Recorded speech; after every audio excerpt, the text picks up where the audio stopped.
Hola, muy buenas a todos. Hoy estamos en el segundo episodio del podcast Club 001. Hoy tenemos a un gran experto en Napoleón y escritor, Nil Capdevila. Y nada, nos gustaría conocer quién eres, si te podías definir con algunas palabras y nada, ¿cómo estás? Estoy bien, muy agradecido de que me hayáis invitado a vuestro podcast. La verdad es que lo veo todo muy profesional. Os felicito. Pues yo soy un apasionado de la historia y de la literatura. Si necesitamos una breve presentación, me presento así. Muy interesante, Neil. Te hemos traído aquí porque, como bien has dicho, eres un apasionado de la historia y sobre todo de una figura de la historia muy importante, ¿no? Napoleón Bonaparte, emperador de los franceses, entre otros muchos títulos. Entonces, queríamos que antes de explicarnos quién era Napoleón, cuáles eran sus pasiones, quién era ese Napoleón niño, explícanos por qué ese interés por Napoleón. Napoleón es una de las grandes figuras de Europa. Yo admiro mucho nuestra cultura. Los historiadores, e incluso, en todos los campos tenemos que interesarnos por lo local, por lo que tocamos. Bueno, es decir, yo no soy francés, pero sí que me considero europeo y estoy fascinado, Napoleón sobre todo, pero también por figuras como Carlos XII de Suecia, Carolus Rex, Felipe II de España, entre otros muchos nombres. Y tengo este talante europeísta y creo que una de las figuras que mejor lo representan es Napoleón, aunque hay mucha gente que me podría decir lo contrario. Interesante. Entonces, háblanos de este Napoleón niño. ¿Quién era Napoleón? ¿Dónde nació? Napoleón, como esto ya sé que es un tópico, pero creo que hay que decirlo, Napoleón no era francés. Él, como seguramente mucha gente sabe, nació en Córcega, que es esa pequeña isla que todavía hoy es propiedad de Francia, que está por encima de la isla de Sardeña, y nació en su capital, Ajaccio. Él era hijo de una familia adinerada, el clan Bonaparte, y sus padres eran Carlo Bonaparte y María Leticia Ramolino. Y también, para irnos, si se me permite ir un poco más lejos, no era realmente corso. Es decir, su familia, su linaje ya llevaba 2 siglos en la isla, pero realmente se ve que eran terratenientes de la Toscana, que emigraron a Córcega. Y es por eso que Napoleón, como era un gran admirador de figuras de la antigüedad clásica, como Julio César, Pompeo, Augusto, pues siempre se consideró heredero de los guerreros romanos. Siempre tuvo esa fijación. ¿Se sentía muy identificado? Sí, él... E incluso la primera vocación de Napoleón no fue la militar. Aunque, es decir, desde bien niño su familia lo inclinó hacia allí. Yo pienso que realmente él deseaba ser escritor. Y influenciado por el romanticismo de su época y los ideales de la Ilustración, tenía un estilo muy altisonante y escribió un largo libro titulado Historia de Córcega, en el que exaltó a los corsos como sucesores de la grandeza de Catón, un gran estadista de la antigua Roma.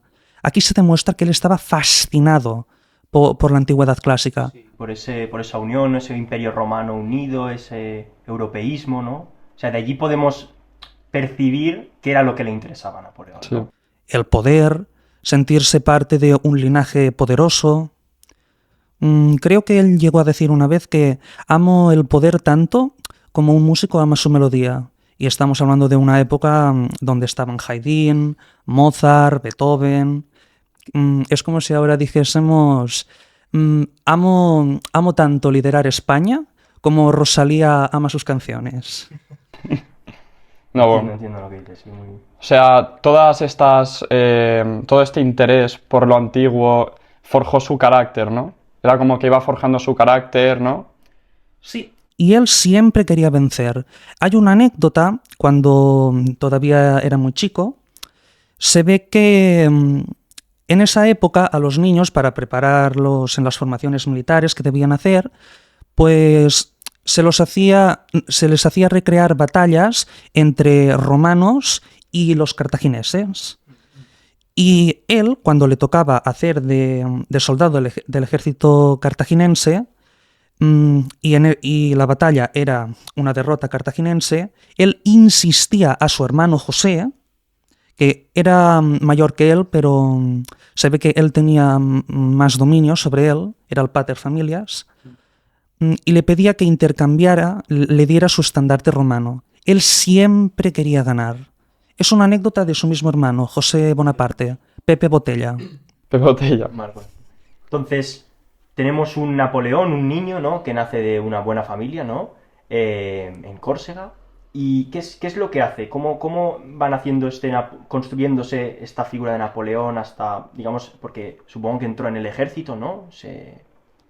Bueno, entró como adolescente, ¿no? En el ejército. ¿Hay alguna anécdota así de su vida que puedas explicarnos o cómo empezó a entrar en la vida militar? Es una trayectoria muy interesante. A ver, Napoleón podemos decir que sí, en Córcega era un niño pijo. Su familia era rica, tenía recursos, pero es que estamos hablando de Córcega, no estamos hablando de París. En esa época, pues Córcega no estaba tan desarrollada, tenía una estructura que podríamos definir directamente de medieval.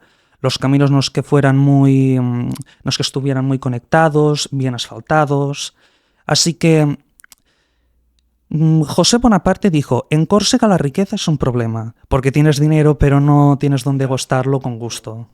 Claro, o sea, estamos en una zona, digamos, podríamos decir subdesarrollada mediterránea, ¿no? Tampoco estamos en una ciudad grande de una gran península, como puede ser la península ibérica o la península itálica, sino que estamos en una isla, más o menos aislados en el Mediterráneo. Entonces, ¿Él se inicia en el ejército dentro de Córcega o tiene que ir a Italia? Porque en esa época Córcega era parte de Italia. De la República de Génova. Bueno, Italia no estaba formada como tal, ¿no? Seguía sin ser. Vale. Entonces, ¿cómo inicia él su carrera militar? Es decir, Córcega tuvo un movimiento independentista que todavía hoy prevalece. Y en un primer momento se independizaron de la República de Génova y Génova vendió los derechos de la posesión de la isla a Francia, que entonces estaba gobernada por el hijo de Luis XIV, el rey Sol, Luis XV. Y así pues fue como, curiosamente, Napoleón pues tuvo acceso a Francia, porque seguramente si hubiese tenido que ser, pongamos, emperador de los genoveses, pues no hubiese tenido tantos recursos. Génova era una pequeña ciudad-estado. Y sí, antes de llegar a la academia militar, Napoleón, su lengua materna era el corso y también italiano, pero en la escuela solo había aprendido italiano. Y pues con la anexión de la isla se vio forzado a aprender el francés y su familia lo llevó a la Francia continental, al continente, para que aprendiera el francés. Y sí, se ve que lo llevaron a un colegio católico, que de hecho también fue al que fueron muchos de sus futuros mariscales, así que imaginaos, y no estamos hablando estrictamente de un colegio militar, sino un colegio católico. Y allí pues, en 3 meses, ya lo sabía hablar. Se ve que era un niño muy reservado, pero muy estudioso. Y que, como no podía comunicarse, solo sabía italiano y corso, pues sus compañeros lo puteaban, se reían de su acento, de su bajo linaje, porque en esa época pues su familia ya enfrentaba problemas económicos, por un asunto relacionado con la viña, con la producción de vinos. Y bueno, fue un niño muy estudioso y consiguió una beca muy exclusiva y que pudo acceder a la carrera militar que solo estaba reservada a los nobles porque su familia, que en un principio era nacionalista corsa, se pasó a ser colaboracionistas de los franceses. Y pues la familia Bonaparte, como consiguió los papeles necesarios para demostrar que ellos eran de ascendencia noble. Y así fue como Córcega, como ya había pasado a ser territorio francés, a la familia Bonaparte se la reconoció aristocrática, se la reconoció noble. Y pues Napoleón tuvo acceso a la carrera militar y lo trasladaron a París. Y bueno, en esa época eran matemáticas, latín, sobre todo matemáticas, latín y las lenguas. Curiosamente no destacó nunca en latín, pero sí en matemáticas se ve que era un as. Y en un principio pues pensaron a destinarle a la marina. Pero no, él se decantó por la artillería. Y bueno, sí, siempre fue un gran enamorado de la artillería. Ya os contaré más adelante cómo entre todo lo que diseñó, sus aportaciones a la guerra, estaba la concentración del fuego de artillería. Y bueno, pues aquí tenemos cómo poco a poco Napoleón, de ser un niño retraído, de una familia de bien, pero corsa, extraña, podríamos decir inferior, pues había conseguido prestigio, había conseguido una beca para estudiar. De acuerdo. O sea, se tuvo que ir adaptando a medida, ¿no? Y consiguió un estatus social, ¿no? Por lo que has dicho. Y él a nivel militar, ¿destacaba por encima de los otros? ¿O era un simple soldado raso? ¿O ya despuntaba un poco? A ver, ya tenemos primero el comentario del monje de su escuela de la infancia que le enseñó francés, que en 3 meses un niño ya sepa hablar francés de una manera funcional y escribirlo, ya demuestra bastante fuerza. Y que destaque en matemáticas, que esté focalizado, porque también dicen que si él suspendió en latín es porque le interesaba más concentrarse en lo que veía futuro. Era bueno, sí. Interesante. Entonces, ya con esta edad, ¿no? O sea, no, aproximadamente me imagino que, pues, si acaba de entrar en la academia militar, me imagino que será joven, ¿no? Unos Sí. 20 años, menos de 20, a lo mejor, ¿no? Uh-huh. Ya aquí había ido a la guerra, había tenido alguna batalla, él, como soldado. No, todavía era inexperto, era un mozo. Acababa de salir de la academia y aquí tuvo que interesarse más por su familia. Tuvo que asumir el rol de paterfamilias porque su padre había muerto y, como ya os dije, su padre tuvo problemas con los negocios y endeudó gravemente a su familia. Es por eso que en estos primeros años está inactivo. Y solo pudieron resolver esta crisis de los viñedos de su padre cuando heredaron la fortuna de un pariente suyo, que era eclesiástico en Córcega. Interesante. Entonces tenemos un joven chico corso, ¿no? Que va a la Academia Militar en París, ¿no? Pierde a su padre, por tanto tiene que estar con su familia. Y cómo este chico joven, con estudios, pero digamos militar, llega a ascender un poco. ¿Cuál es su primera batalla? ¿Qué es lo primero que le hace despuntar sobre el resto de militares de su edad? Aquí juega también mucho su familia. Napoleón, a ver, fue el pilar decisivo, pero su familia en Córcega, ya, por ejemplo, su hermano José, el Pepe Botella, luchó para conseguir la alcaldía de Córcega. Y mientras tanto, su hermano en París, ya empezaban a notarse los primeros indicios de la Revolución Francesa, de la agitación social contra el rey, de los alzamientos contra las autoridades monárquicas. Y en ese clima de crispación, es decir, en esta primera época, Napoleón todavía no sabe por quién decantarse, si por el nacionalismo corso o si por la nueva Francia de ideales liberales, revolucionarios. Y bueno, vuelve... Sí, por ahora está meditando a dos lados. Y aquí tenemos que tener algo presente. Napoleón siempre fue un autoritario. Creía en los ideales, creía en la meritocracia, que tenía que acabarse con los privilegios de sangre, pero no era un demócrata como lo entenderíamos hoy. Él creía que debía haber una élite y que el pueblo no debía tener libertades, que debía estar subyugado a una voluntad superior, a un plan superior. ¿De un dios o de una figura superior, como un emperador? Sí, él era ateo. Era ateo completamente, ¿no? En esa época incluso ya él rechazaba esos ideales, ¿no? Es decir, su padre ya él mismo había demostrado ideas liberales y sí, su familia era atea. Otra cosa es que en las batallas ya se encomendara, ya tuviera un cierto misticismo para sobrellevar la tensión, el miedo a morir, pero sí, su familia, bueno, con excepciones, pero sí, su familia podemos decir que era atea, no creían en el catolicismo imperante entonces en Córcega. Y entonces, a nivel de contexto allí en Francia, había lo que has dicho, ¿no? Este sentimiento de Revolución Francesa. Entonces él aprovechó esto, ¿no? Para ver como una ventana, una oportunidad para él ir ascendiendo, ¿no? ¿Cómo fue sus primeros pasos adentrándose en la Revolución Francesa contra la monarquía en este caso?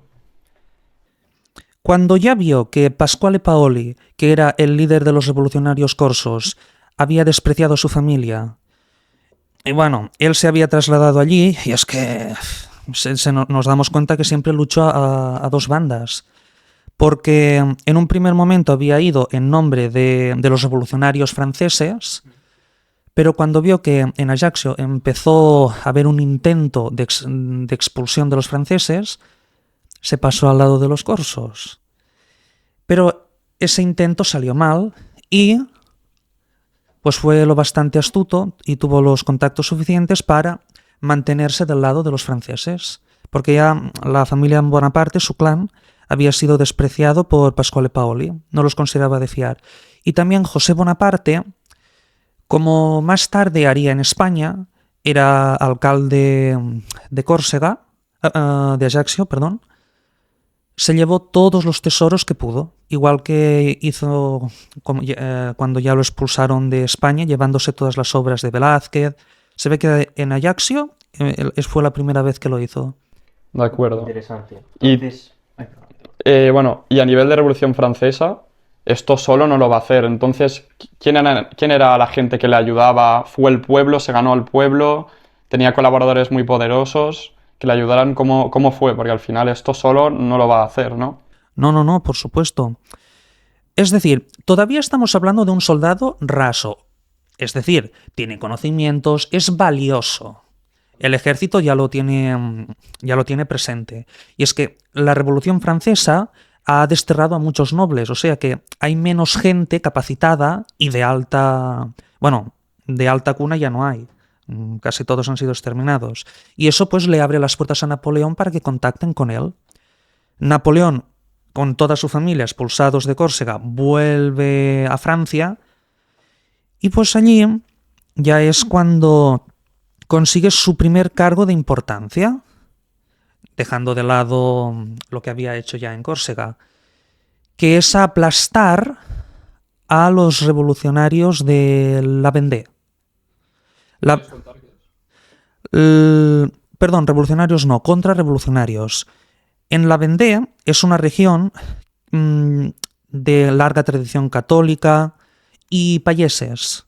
Se oponían a las políticas económicas de los liberales. Y pues no se rebelaron y pues sí, enviaron a Napoleón a tranquilizarles, a contenerlos. Y aquí es cuando ya empiezan a ver que el chaval apunta maneras. Es duro, inspira coraje, es valeroso, no le importa estar a primera línea de fuego. Y en el gobierno revolucionario Pues viendo su currículum, Robespierre estamos en el reinado del terror, Robespierre lo envía a Tolón, que ha sido tomado por la flota anglo-española. ¿Tolón es en qué zona es? Es una zona portuaria, una ciudad portuaria que está al sur de Francia, es decir, entre España e Italia. Una zona geopolíticamente hablando muy importante, ¿no? Es importante. De acuerdo. Bien, interesante. Entonces, Robespierre lo envía allí por algo. Cree en él, le ve potencial y sí, Napoleón lo consigue. Derrota a los ingleses y a los españoles que habían hecho Alianza, ¿no? para acabar con los revolucionarios, tenían miedo de que se extendiera.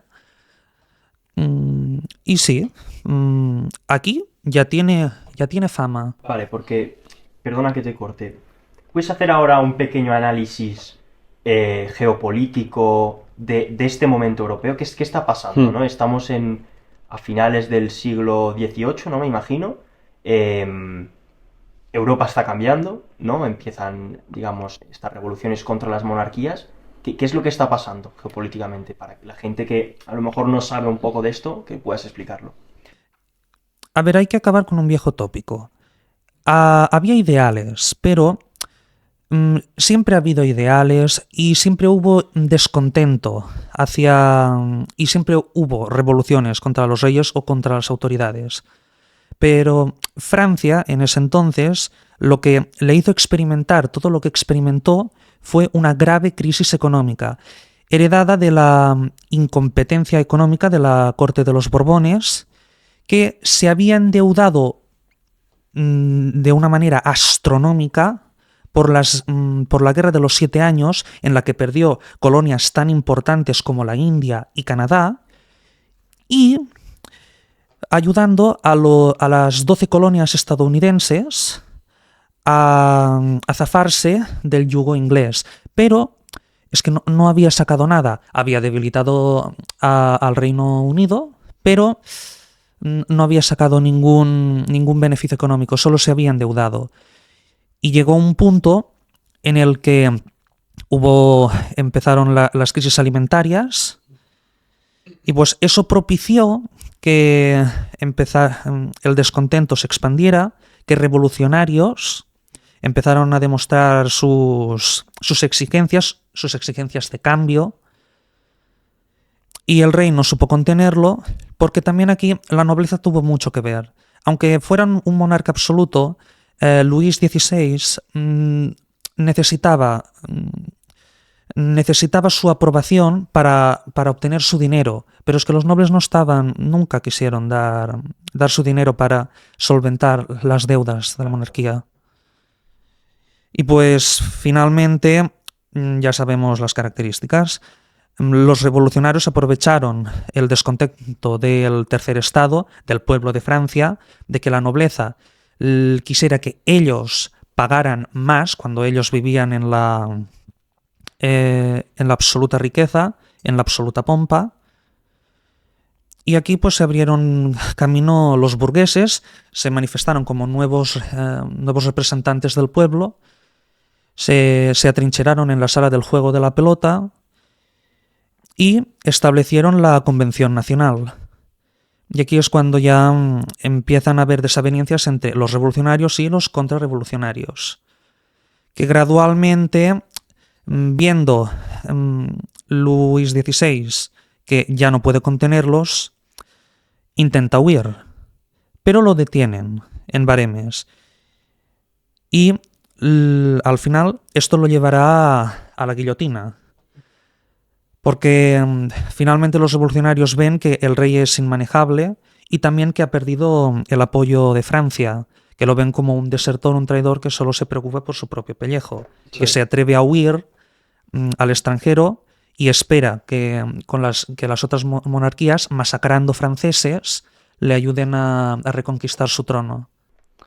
De acuerdo. O sea, básicamente que a nivel europeo había una gran necesidad, ¿no?, del pueblo. En Francia hubo una crisis económica. Sobre todo en Francia. Mucha escasez y al final cuando hay pobreza la gente se mueve, surgen nuevos movimientos Y al final es lo que pasó un poco, ¿no? Entonces el pueblo necesitaba un líder. Ese era Napoleón. Entonces hizo eso y el Luis XVI fue guillotinado. Entonces, después de eso hay un vacío de poder, ¿no? ¿Cómo es esta retoma del poder? ¿Napoleón se pone en el poder o qué sucede allí? Napoleón había ido acumulando éxitos. Primero, se hizo un nombre definitivo en Tolón. Después, ya en Tolón fue con Robespierre. Ya en París fue aplastando a los revolucionarios de la Vendée, es decir, que había empezado su grado de capitán en la región de la Vendée, pero ahora estoy hablando de otra cosa, que es cuando revolucionarios asaltaron París para pasar a cuchillo a todo el directorio, que es el gobierno que se había establecido tras la caída de Robespierre. Y aquí ya definitivamente Napoleón se le ve como el salvador de la patria, de los ideales revolucionarios. Ha salvado al directorio, ha logrado una victoria sobre los contrarrevolucionarios, los monárquicos, en París. Y es que el directorio lo ve como una amenaza. No. Hombre, querían el poder para ellos, estaban agradecidos, pero el poder para mí. Y deciden enviarlo a Italia. Y lo hacen con mala leche, porque esperan que fracase. En Italia los ejércitos franceses están en muy mal estado. Han sufrido muchas derrotas, sufren escasez. Y bueno, por primera vez Napoleón se encarga de todo un ejército, el ejército de Italia. Y empieza a cosechar grandes victorias. Aquí empieza en mayúsculas el gran mito del general Bonaparte. Y es cuando establece, cuando empieza a poner en práctica lo que ha aprendido en los libros de textos, los nuevos cambios que habrá. ¿Por qué sufren escasez los ejércitos franceses? Porque esperan suministros, y los suministros en una Francia que sigue empobrecida, sigue famélica, es muy difícil que lleguen. Pues Napoleón tiene la idea de vivir sobre la tierra. A medida que avanza, recluta italianos y exige a los italianos que paguen tributos, que le den grano. Es vivir sobre la tierra. Esto, claro, lo cubre todo. Claro, crea un nuevo modelo, digamos, económico o para subsistir en la guerra, ¿no? Entonces, me imagino que se queda con parte de Italia, ¿no? Consigue conquistar o vencer parte de Italia. ¿Toda Italia, toda la península itálica? Podemos decir que toda Italia cae. Es quien consigue reunificar Italia después del Imperio Romano. Y no solo eso, sino que consigue poner en jaque consigue llegar hasta las puertas de Viena. Los austríacos los ha destruido. Tiene toda Italia para sí. Bueno, todavía no es emperador. La tiene en todo caso para Francia. Quien sea el líder de Francia. Consigue que los austríacos firmen la paz. Y sí, en esa época ha conseguido derrotar al Papa, a ducados como la Toscana, al reino de Nápoles. Una victoria absoluta. Vale, entonces, a nivel de su personalidad, al final las personas somos fruto de nuestro pasado, ¿no? Y al final somos personas que somos como personajes planos, ¿no? Vamos cambiando a lo largo del tiempo, ¿no? ¿Cómo fue su transformación a nivel de personalidad? Al final se te tiene que subir mucho todo victorias, que la gente te quiera. ¿Cómo cambia su carácter de ser un don nadie a ser una persona globalmente respetada y con mucho honor? Hombre, yo me imagino que él era un narcisista. Seguramente aquí pues ya se sentía sucesor de Alejandro, de Julio César. O por lo mínimo que veía que estaba en camino. Porque es que ahora empieza otro capítulo muy olvidado, pero es que también muy glorioso, que es la intervención napoleónica en Egipto. Aquí es cuando ya demuestra... Es decir, tras la victoria sobre Italia, el directorio le encarga acabar con Inglaterra, que es la última potencia de la coalición, porque también España ha caído muy fácilmente en la Guerra Grande. Y Gran Bretaña, como es una isla, es imposible que los franceses, que tienen su flota destruida, puedan alcanzarla. Pero Napoleón tiene una idea. no necesito tomar las islas, solo necesito asfixiarlas. ¿Y cómo las asfixio? Arrebatándole sus colonias. Y las colonias más importantes están en la India, muy lejos, tiene que cruzar una gran parte del planeta. Y es que encima se va a enfrentar en este camino al Imperio Otomano. Aquí es cuando empieza la campaña napoleónica de Egipto. Se impone, realmente se impone. Primero, los otomanos en ese tiempo, Egipto, el Imperio Otomano estaba vertebrado y Egipto estaba bajo el control de los mamelucos, que eran una tribu que se alimentaba con esclavos. No era una monarquía ni un clan que se iba sucediendo de padres a hijos. Se alimentaban de esclavos. Esclavos que compraban en Grecia, de Armenia, del Sudán. Pero es que son grandes guerreros, pero están muy descoordinados, muy atrasados.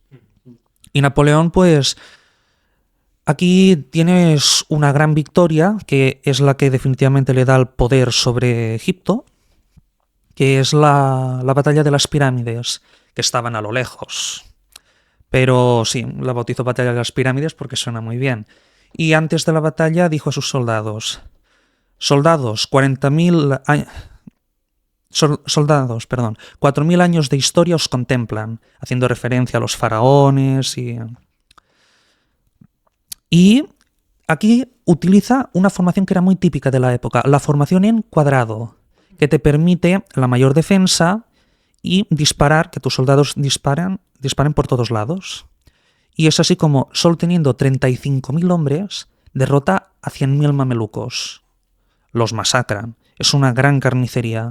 Estamos en un momento histórico. ¿Cuál es el tipo de formaciones militares que se hacen, el tipo de armas que tenemos para la guerra? Hay cañones, ¿no? Supongo, ya empieza a haber la pólvora, ¿no? ¿Cuál es el tipo de armas que se utilizan? ¿El contacto, el guerra contacto espada a espada o es algo más a distancia? Explícamelo tú, que Sí. lo sabrás más que yo. Aquí ya vemos que... es decir, todavía se utiliza caballería, sables, pero la pólvora ya tiene una importancia brutal, ya desde la Edad Moderna. 2 siglos antes, sí. Es decir, la pólvora empieza a tener mucho protagonismo ya en 1500, a partir de 1500. Y ya pues en esa época la pólvora ya tenía la prevalencia, pero es que la caballería, la velocidad, la caballería eran los tanques de la época. Ya se habían vuelto a utilizar, porque se vio que para romper las divisiones, una vez ya se había conseguido mantenerlos a raya con la pólvora, eran efectivas. Y bueno, con formaciones, pues os voy a enumerar 2, que son ilustrativas. Tenemos el cuadrado, que te permitía pues que los soldados dispararan por los 4 flancos, pero no tenía mucha flexibilidad. Es por eso que contra la caballería iba muy bien. Porque los caballos, al ver con las bayonetas ahí acaladas y el fuego, pues no se atrevían a embestirlo. Porque como si caes encima, bueno, con el caballo, si te cae encima, ¿no? Es una defensa perfecta. Y después tenemos la formación en línea, que en esta ya sí que la caballería lo tenía perfecto, porque es más fina, solo pongamos que son 2 personas, una línea... Y pues los caballos lo tienen fácil para embestirlo y destrozarlas. Pero... la línea y también con la artillería, es decir, la formación en cuadrado tiene un problema, que como está tan concentrada, si le metes un cañonazo, adiós muy buenas. Y la línea, como los hombres están más dispersos, es débil contra la caballería, sobre todo por los flancos, pero la artillería, aunque disparen uno, como están más divididos, no va a matar a menos hombres. Claro. Entiendo que en Europa el cuadrado no se hacía mucho, porque a lo mejor eran ejércitos más avanzados militarmente, ¿no? Y ¿no? Supongo que era más en línea, bueno, depende de cada batalla, ¿no? Imagino. Dependía. En la campaña de Egipto fue la que más se utilizó. Vale, y después de Egipto, ¿tuvo algunas victorias más? ¿O cuál fue su siguiente paso? Conquistado Egipto, esto es increíble, es que parece que Cuando venció en Austerlitz, Napoleón venció en Austerlitz, pero fracasó en Trafalgar, aunque él no estuviera al cargo de esas tropas de la flota. Y en Egipto le pasó lo mismo. Venció en tierra, venció en las pirámides, pero en la bahía de Abukir perdió toda su flota. Es decir, que los franceses se quedaron incomunicados en Egipto. Y aquí Napoleón, pues, pensó, ya no tengo la flota para ir directamente a interrumpir los convoyos británicos a la India, pues voy a conquistar todo el Imperio Otomano, para así tener paso directamente, para invadir territorialmente las Indias. Voy a aplastar a todo el Imperio Otomano. Y aquí fue cuando empezó la campaña de Siria y Judea. Pero fracasó. Consiguió en Java que se entrega una nueva victoria, pero es que tuvieron muchos prisioneros. Y aquí está el primer gran crimen de guerra que siempre acompañaría a Napoleón. No utilizaron munición. Directamente con la bayoneta, que eran el pincho que ponían sobre los mosquetes, mataron a todos los soldados mamelucos, indiscriminadamente. Bien, entonces tenemos esta gran masacre en Egipto, ¿no? Lo he dicho bien. ¿Qué es lo que sucede ahora? ¿Cuál es el gran paso de Napoleón? Napoleón vuelve a Francia, vuelve a París como derrotado, pero ¿cuál es su siguiente paso? Porque vemos que cada vez él se va introduciendo más en lo que es la política francesa y no tanto en la militar. ¿Cuál es el siguiente paso de Napoleón? La masacre tuvo una consecuencia que fue la peste. Y la peste diezmó mucho a sus tropas y tuvo que retirarse. No consiguió capturar la ciudad de Acre, en la que otomanos y británicos se unieron contra él. Y pues tras su última gran victoria en suelo egipcio, que fue la batalla de Abukir, que de alguna manera pues vengó la destrucción de la flota, pues abandona sus tropas y vuelve a Francia, que está en serios aprietos, porque las monarquías absolutistas y Gran Bretaña han planeado una nueva coalición contra él, contra los franceses. ¿Las monarquías españolas podrían ser, has dicho, francesas? Borbónicas. No, es decir, aunque fuesen borbones los españoles, la monarquía borbónica española se unió a los revolucionarios. No tenían nada que hacer y decidieron que era la mejor salida. Interesante. Y pues Napoleón, de vuelta en su territorio, bueno, él era corso, pero ya definitivamente sabía que solo ahí podía empezar una gran carrera, que ya la había empezado, era muy popular por todo. Hombre, conquistar Italia, conquistar parte de Egipto. Bueno, Egipto es algo, vamos, Sí. militarmente era muy conocido, ¿no? El general más competente. Y pues, aquí, cuando ya regresa y ve el caos en el que está todo, hace el golpe de estado del 18 de Brumario, con ayuda de su familia, de José y de Lucien Bonaparte, que fue un personaje, un hermano suyo, muy importante en esto. Lucien se había labrado un nombre, era uno de los cargos importantes del directorio. Y pues hicieron un poco de comedia. Napoleón solo necesitaba una excusa para encarcelar a todo el directorio. Y pues les dijo, por favor, señores, ya lo hemos visto en la película que hace poco salió, y es que es real. Intentó mantener el orden y uno de los magistrados quiso apuñalarle. Y eso ya le dio la excusa perfecta. Los detuvo a todos y creó su nuevo gobierno, el consulado, con 3 cónsules, pero a la práctica él era el que cortaba el bacalao. Y aquí es cónsul, ya tiene el poder, pero todavía no es emperador. Y se traslada rápidamente a Italia. Y aquí, por poco, vuelve a ser derrotado, porque aunque Egipto le haya dado una enorme popularidad, la campaña ha sido un desastre. Aunque dará paso a la egiptología, porque también los franceses se llevaron muchas piezas de arte del Antiguo Egipto, pero esto ya es otro tema. En Italia es es a punto de ser derrotado en Marengo. Aplica las nuevas tácticas, vivir de la tierra. Y sí, por poco lo derrotan. Va retrocediendo, pero llegan refuerzos que las bajas que ha sufrido pues quedan un poco cubiertas. Y logra imponerse. Y Napoleón dijo una vez: mi grandeza no reside en que no haya perdido nunca, sino en que jamás me he rendido. Aunque bueno, por lo que sabemos ahí estuviste a punto de rendirte, suerte tuviste de esos refuerzos. Fue su compañero que murió en la misma batalla de Marengo. Ahora no os podría decir el nombre, me sabe mal, pero es uno. En el cuadro de la batalla sale él, estirado en el suelo. Y sí, Napoleón vuelve a ser amo de Italia, se ha hecho amo de Marengo. Y sí, es cónsul. Y bueno, ya aquí hacemos un salto. Queríamos preguntarte, antes de continuar con su historia, sobre una cosa. Sí, sobre todo, como has dicho, has mencionado bastantes veces a sus hermanos, ¿no?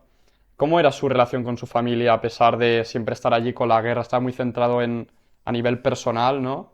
De ascender. ¿Cómo era la relación con sus hermanos, con su familia? ¿Eran muy cercanos? ¿Le ayudaban mucho? ¿Le daban su apoyo? Él era el pater familias. Aunque el hermano mayor fuese Pepe Botella, siempre que necesitaban favores, siempre que necesitaban dineros, recurrían a él. Sus hermanos no es que fuesen ineptos. De hecho, como ya hemos visto, Lucien fue decisivo, y también José, para que lograra el poder en el 18 de Brumario. Y bueno, es que tuvo muchos hermanos, y cada uno pues demostró capacidades. Pongamos José I, Pepe Botella. Primero lo invistió rey de Nápoles, y fue un rey querido, fue un rey capaz. Se ve que era muy estudioso, al contrario que Napoleón no lo quisieron dedicar a la carrera militar, sino a la carrera eclesiástica, y su hermano le llevó hacia otros caminos. Y bueno, en España, pues yo tengo fe, hubiese sido un gran rey, un rey reformista. Pero no, ahí no tuvo tanta suerte. Y militarmente nunca dirigió ninguna batalla, pero sí, políticamente era eficaz. ¿Sus padres? ¿Qué me dices de ellos? ¿Eran un pilar tan importante como sus hermanos? Lo eran. Lo fue sobre todo María Leticia Remolino. Era una mujer iletrada, no tenía educación, pero sí que era una mujer decidida. Y Napoleón dijo una vez: cuando ella muera no tendré rival. Reconocía su influencia y era una mujer sacrificada. Tras la muerte de su marido, tuvo que encargarse ella de cuidar a todos sus hijos, que todavía muchos eran niños y adolescentes. Vale, ahora estamos en un momento donde ha establecido un consulado, está en Italia. ¿Cuál es su siguiente paso? Ha derrotado a Italia y a los austríacos. Toda Italia pasa a ser parte de Francia y empieza pues a establecer territorios. Y pues hemos llegado a un punto en el que Francia ya empieza a engrandecer sus dominios. No solo es Italia, también es lo que hoy conocemos como Suiza, que entonces era la República Helvética. La proclama así. Y también los Países Bajos, Holanda y Bélgica, que es un golpe muy duro para los austríacos, para la monarquía Habsburgo, que entonces tenía todos esos territorios, más lo que hoy conocemos como Austria, Hungría, pero también incluía los Países Bajos. Y bueno, la guerra ha terminado, pero Gran Bretaña es reticente. Firman la paz de Amiens. Gran Bretaña no cree que tenga ninguna posibilidad, pero es que empiezan a estar descontentos, porque eso es verdad.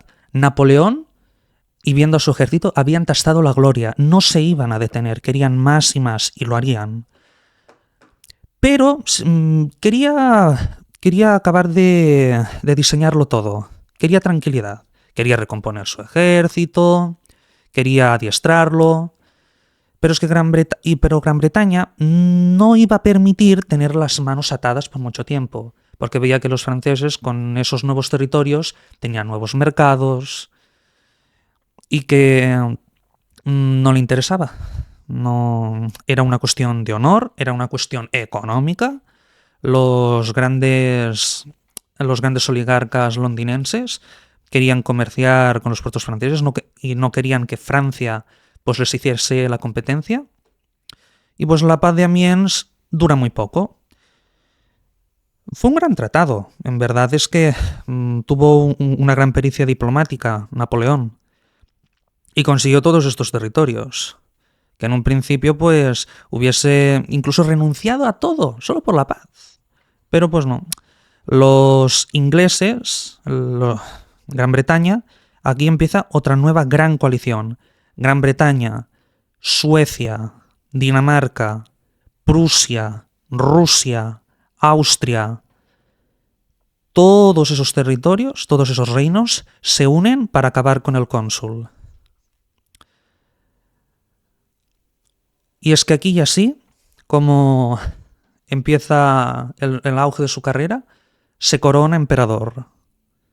Antes de haber vencido o entrado en conflicto con ellos, él decide coronarse emperador y dejar el cónsul. Se autoproclama él. Se autoproclama. Trajo al Papa y ya empezó a repartir títulos entre sus hermanos. Luis Bonaparte es proclamado rey de Holanda. Su hermano José, el futuro Pepe Botella, es proclamado rey de Nápoles. Y, sí, olvidé mencionar los territorios alemanes que se conquistaron más allá del Rin. Bueno, estableció ducados, marquesados, y el emperador de los franceses, a Joséphine de Beauharnais, que ya se había casado con ella por lo civil años atrás, justo antes de partir a la campaña de Italia. Su mujer. La que sería su mujer, la primera de las dos que tuvo oficiales. Y, pues, como ya he dicho, todavía no ha vencido, pero se ha proclamado emperador. Y también establece la Gran Armée, que es uno de los ejércitos más formidables de la historia. La Gran Armée se compuso con el grueso con los soldados que tenía pensado Napoleón destinar a la invasión directa de Gran Bretaña. Ya estaba construyendo nuevos barcos para emprender una invasión marítima. Pero viendo que querían atacarle por detrás todas las monarquías continentales, pues desvió el ejército que tenía su sede principal en Bolonia. Y estamos hablando de 350.000 hombres.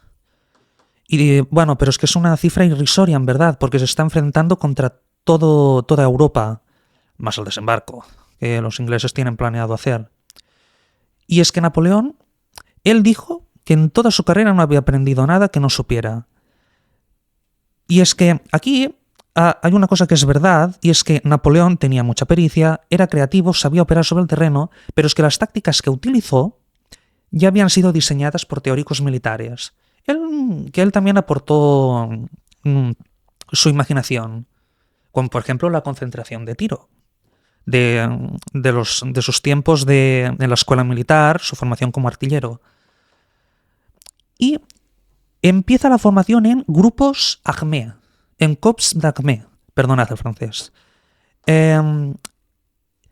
Los ejércitos entonces iban concentrados y las monarquías absolutistas aún no estaban acostumbradas a hacer la guerra como lo habían hecho los franceses hasta entonces. Los franceses, como ya hemos visto, se estaban enfrentando a toda Europa desde hacía muchos años, mucho antes de esta situación de Napoleón. Y pues empezaron a reclutar a todos los varones de Francia. Es por eso que tenía esta gran cantidad de soldados Napoleón, que ya habían sido contratados por los revolucionarios como Robespierre. Y bueno, él establece el corps d'armée, que consiste en dividir el ejército en pequeños grupos, que tampoco estén muy distanciados entre sí, y que cada grupo pues tenga primero el cuerpo, que sea sobre todo infantería, unas piezas de artillería y caballería que puedan resistir o por lo menos retroceder, mantener una retirada ordenada hasta ir concentrando tropas. ¿Y esto qué le permite? Ahora no solo Napoleón está viviendo del terreno, porque lo sigue haciendo igual que en Italia, sino que puede conquistar más territorio que sus contrincantes, que siguen las estructuras feudales y van todos en masa y no viven de la tierra, que también, pero viven más de los suministros que les van llegando. Es decir, plantea este nuevo método de ataque, ¿no? ¿Cómo has dicho que se llamaba? Corps no es un método de ataque, es organización. Corps d'armée. Corps d'armée, vale. Como una especie de armada suya, ¿no? Digamos, como su ejército, digamos. Vale. Pero mi pregunta es, ¿qué batallas vence? ¿Tiene éxito militar en algunas de estas monarquías absolutistas que has mencionado del norte de Europa? ¿O realmente eso no es funcional? Es funcional. Los derrota a todos. A todos. Napoleón, con esta nueva táctica, pues... A ver, sigue teniendo inferioridad numérica, porque aunque sean todos los varones de Francia y los ejércitos europeos, pues sean feudales, sea un ejército contratado por los nobles a toda prisa, pues sigue siendo muy numeroso. Y aquí está uno de los ingenios de Napoleón. Voy a golpear primero. Si golpeo yo primero, puedo establecer mis condiciones. Aunque todavía luego esté en desventaja numérica, he derrotado a un ejército y tengo un nuevo territorio. He golpeado primero. Y esto lo demuestra primero en Ulm. ¿Dónde es? Ulm es una ciudad que pertenecía entonces a la monarquía de los Habsburgo. Y sí, estamos en Austria. Estamos en Austria. Ulm, pues, con esta rapidez de movimientos que os he dicho, pues consigue envolver a los austríacos que sufren su primera gran victoria. Me parece que son capturados 50.000 austríacos.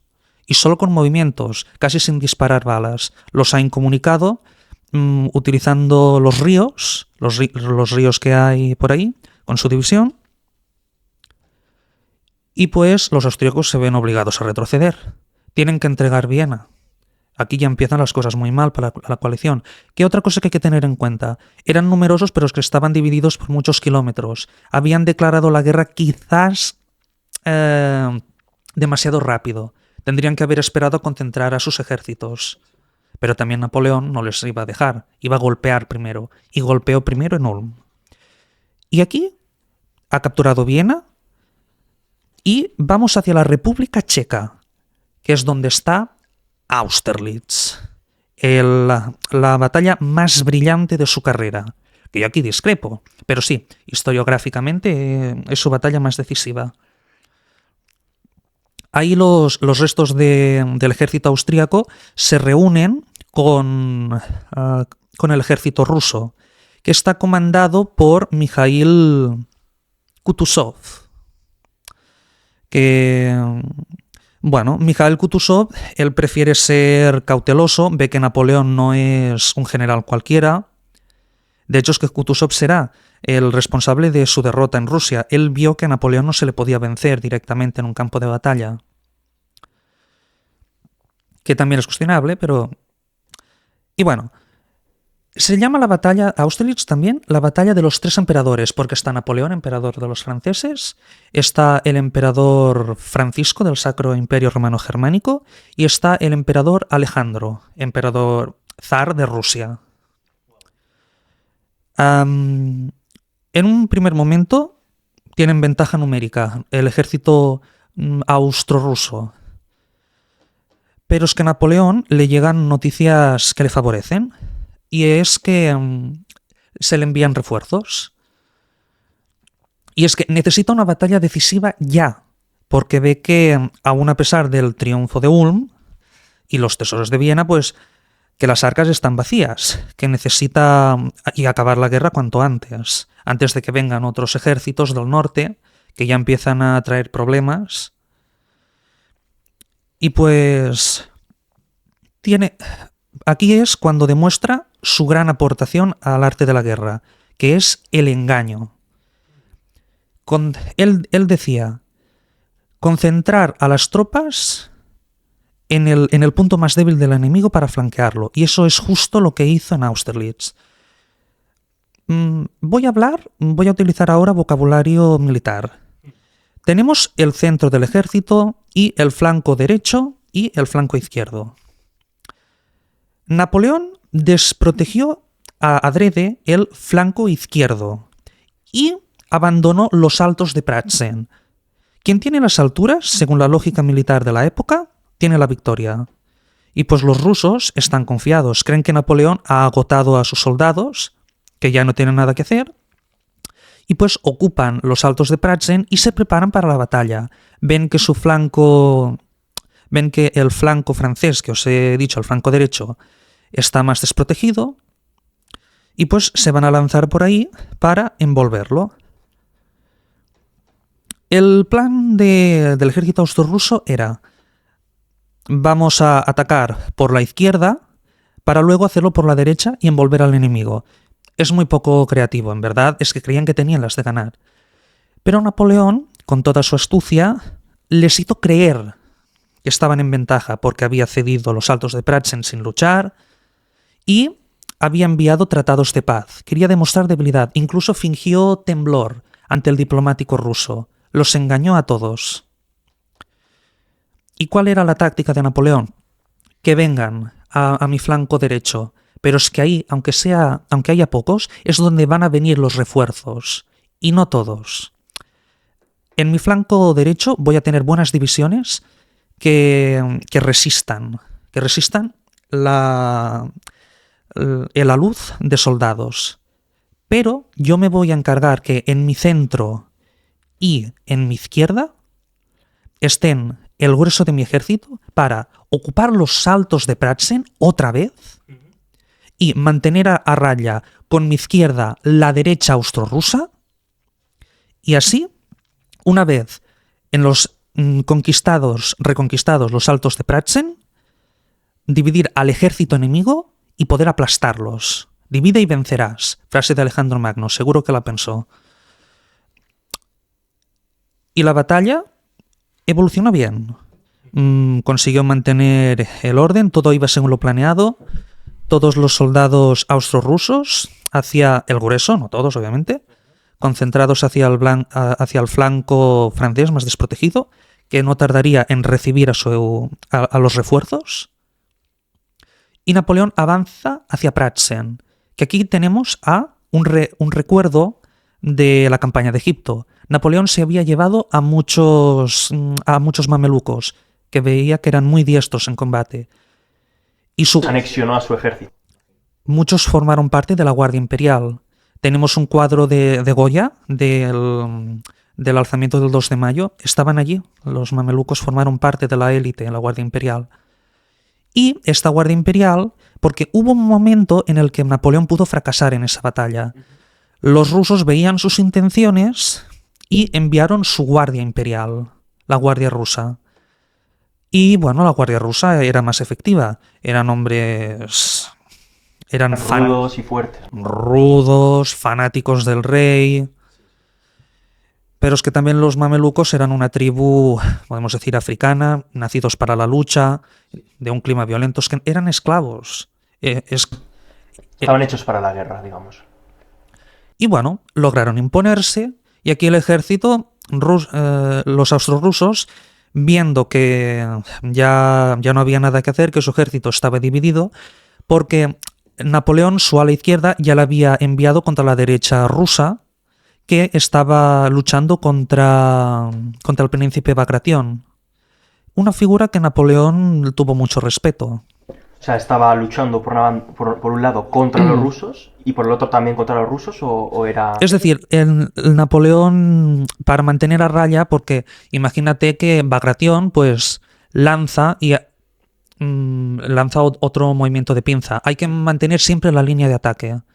Pero bueno, viendo que Napoleón ya tenía el centro para sí, que ya estaban muy mermados los rusos, Bagration huyó con todos los 3 emperadores y ya solo tenía que hacer para capturar al grueso del ejército. Movimiento de despliegue para coger el grueso del ejército. Es decir, tenemos una línea, centro, línea, línea, centro, línea. Situación en este punto. Bagration ya está huyendo. Sí. El centro ya no existe. Es propiedad de los franceses. Y aquí está el grueso del ejército austro-ruso que todavía sigue intentando acabar con la derecha francesa. Pero es que como los franceses ya son amos del centro, solo tienen que envolverlos. Destrucción del ejército austro-ruso. Victoria decisiva. Ahora pues todavía no ha acabado la campaña más gloriosa de Napoleón, pero sigue con este tratado.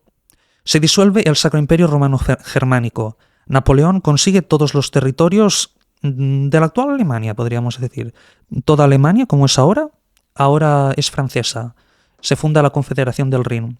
Y los austríacos, su emperador, Francisco José II, tiene que joderse y rebautizarse. Ahora será Francisco I de Austria, porque la monarquía del Sacro Imperio Romano Germánico queda abolida, que la abolió él mismo porque no quería que Napoleón, que era un gran enamorado de la historia, cogiera ese título que había pertenecido al emperador de los francos, Carlomagno. Sí. Pero aquí está. Tienen que pagar una gran indemnización y ceder muchos territorios. Entre ellos el Sacro Imperio Romano Germánico. Y bueno, permiten que el ejército ruso, lo que queda, se retire. Pero Napoleón pues logra destruirlos. Y aquí es cuando ya se une a Prusia a la guerra, que hasta entonces había estado dubitativa. Prusia era un reino germánico, un reino alemán, que más adelante sería el responsable de la unificación alemana.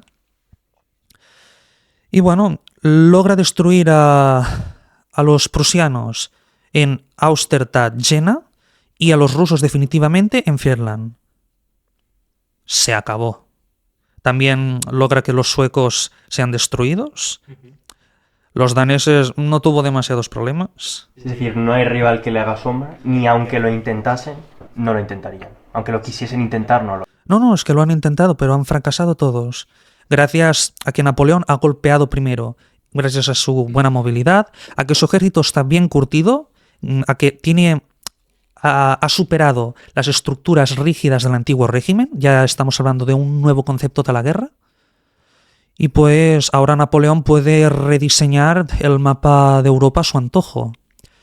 Nombra, como ya os he dicho, Luis Bonaparte, su hermano, rey de Holanda. Su hermano José, rey de Nápoles. En Westfalia establece a su hermano Jerónimo. Que Jerónimo Bonaparte es un personaje interesante. Podríamos decir que fue la oveja negra. Pero bueno, nepotismo. Tuvo a su hermano que le dio un cargo de prestigio. Y aquí viene una de las grandes humillaciones. Prusia perdió la mitad de su territorio. Porque en ese siglo, en el siglo XVIII, Prusia se había dedicado a arrebatar territorios a Polonia, junto con Austria y Rusia. Y pues estos tres países se vieron forzados por Napoleón a restablecer a Polonia. Y Napoleón funda el Ducado de Varsovia. ¿Qué pasa aquí? Todo es perfecto, podemos decir que es una gran victoria. Napoleón es amo de Europa, pero no es amo de Gran Bretaña. Gran Bretaña sigue incomunicada, su flota impide el paso de las tropas francesas y por las mismas datas en que Napoleón vence en Austerlitz, su flota es destruida en Trafalgar. La flota franco-española. ¿Qué podemos decir? Es una gran victoria. Napoleón, emperador de los franceses, ya se ha asegurado un lugar en la historia. Ha conseguido un gran prestigio, un gran poder, grandes territorios, grandes riquezas, contra todo pronóstico. Pero todavía no ha acabado con Gran Bretaña. Gran Bretaña siempre, la pérfida Albión, como él la llamaba, siempre estará a la espera de financiar a los ejércitos de las monarquías europeas para que vuelvan a guerrear contra él. Pero podemos decir que aquí hay un periodo de paz. ¿Qué tipo de paz? Gran Bretaña, seguirán en guerra con Gran Bretaña, pero ahora Napoleón, como ya ha firmado tratados favorables como el de Tilsit, porque Napoleón siempre quiso el apoyo del emperador Alejandro. Y volviendo al pasado, a lo que intentó hacer atacando las colonias de la India, asfixiando la economía inglesa, Napoleón decidió, ahora que tengo a mi merced a todas las monarquías, voy a impedir que Gran Bretaña pueda comerciar con ellas. Y aquí empieza el bloqueo continental, que fue, podemos decir que sí, tuvo unos pequeños avances. Ahora Francia pues no podía acceder a puertos claves como aquellos, pero es que hubo mucha piratería. Los mismos hermanos de Napoleón, porque también sus mismos reinos necesitaban comerciar. Y es por eso que Napoleón siempre intentaba evitarlo, pero siempre hubo contrabandismo. Se permitía comerciar con los ingleses, aunque no de manera fácil. No era algo que sus hermanos hiciesen a espaldas de él. Sí, sí. A las espaldas. ¿Y le causó algún conflicto con ellos? Seguramente sí, ¿no? Sí, pero era en la familia. Sí, yo creo que sí, ¿eh? Creo que era un valor que ahora se ha ido perdiendo también. Napoleón, sí, él realmente quería a su familia. Se le acusa de psicópata por sus cartas, porque en las cartas que enviaba a Josefina empieza a decir que hemos perdido 10.000 hombres y luego le dice que la quiere mucho. No es un veía el mundo como un tablero de ajedrez. Pero sí que es verdad que con su familia, bueno, también quizás, seguramente, es que había una cuestión política. Siempre la familia es más leal, es más fácil de explotar, de tener vigilada. Sí, hay una lealtad de sangre que no se puede existe romper con personas que no son de tu sangre, ¿no? ¿Y cómo era su relación, ahora que has mencionado a Josefina? ¿Que era su amante, era su mujer? ¿Quién era? ¿Cómo era su relación con sus amantes? Josefina le fue infiel. Ella fue la primera en serle infiel, o al menos es lo que nos dice la historia. Napoleón en un principio pues estaba muy enamorado. Él, que podría haberse permitido mujeres con sus ingresos, pues bueno, no, en esa época aún no, su situación era precaria aunque fuese noble. Y pues cuando regresó de Italia, su primera campaña de Italia, pues le dijo, en enterarse que Barras, que entonces era amo del directorio, había estado uno de sus amantes, pues ahí sí que se enfadó. Y le dijo, te puedo prometer que a partir de hoy nunca voy a volver a amar. Y bueno, aquí es cuando a Josefina se le acabaron los amantes, pero el infiel fue Napoleón. Pero siempre la quiso, porque la veía una mujer capaz. Y es que nos ha llegado Francia, la llamaba Josefina la Buena. La Buena. Y era más derrochadora que María Antonieta. De verdad, ¿eh? Sí, sí.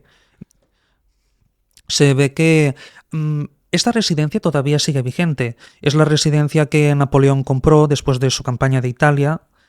Y pues Josefina la dotó de muchos lujos e incluso encargó canguros. Imaginaos el coste que tuvo eso.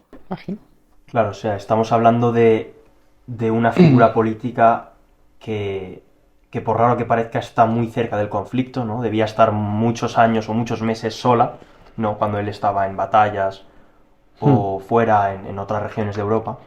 Y eso le hacía que fuese, digamos, más promiscuo, o sea, que tuviese más amantes, que esa lejanía con su mujer, con su esposa, hizo que él fuese más infiel a ella, ¿o era algo común en la época? Era común en la época y todavía hoy. Cuando tienes fama, cuando tienes poder, dinero. Hombre, yo supongo que depende de la persona, pero me imagino que esa gente tan ambiciosa, tan caprichosa, tan orgullosa, pues... Y bueno, pero parece ser que Napoleón en un principio quería ser fiel, pero es que Josefina... Y a ver, aquí queda una duda. ¿Lo hizo porque... No, por una cuestión política? Porque si Napoleón caía, tuviera un nuevo amante... ¿O lo hizo porque realmente era una ninfómana? O las dos cosas. Porque se ve que cuando se divorció, Josefina tuvo de amante a un mameluco que era un jovencito. Y ella, bueno, ya se ve que tenía ya los dientes podridos, que ya era más entrada en años. Ujú. Háblanos de María Walewska. Walewska. Lo siento, a mí también me ¿De pasa. dónde era esta mujer? María Walewska es una mujer que está casada. Está casada con uno de los aristócratas nacionalistas polacos. Y toda Polonia la inclina a acercarse al Corso porque el Corso parece interesado en darles la independencia. Y bueno, es que ya lo ha hecho. De hecho, en Polonia todavía Napoleón se lo ve como un héroe. Ahora quizás con los nuevos cambios que tenemos políticos somos más críticos con la historia, quizás ha cambiado, pero hacia Napoleón, después de Francia, en Polonia siempre ha habido un culto, se ve. Y pues sí, a María Walewska, que estaba casada, la inclinaron hacia ese hombre porque a ver si conseguía camelarlo y que les otorgase la independencia. Y tuvo un hijo con él. Tuvo un hijo que me parece que lo nombró conde. Y pues se ve que dicen los historiadores que quizás es la única mujer que lo quiso de verdad. Josefina también lo quiso, pero ya era más una relación política y de admiración. No tanto sentimental, ¿no? Que digamos. También, en fin, es que las relaciones humanas son muy complejas. Pero sí, se ve que Walewska... fue la interesada... Cuando Napoleón estaba desterrado en Santa Elena, Walewska pidió ir a verle, pero Napoleón dio su negativa. Interesante. ¿Y existe alguna otra amante, digamos, de este calibre de fama y de poder que entrase en la vida de Napoleón? No. María Walewska es la más conocida, seguramente por la influencia que tuvo en las relaciones polaco-francesas de entonces. Bueno, y amantes, y hablando de las esposas... Otra esposa que tuvo, ¿no? Porque antes has mencionado que tuvo una segunda esposa. María Luisa de Parma.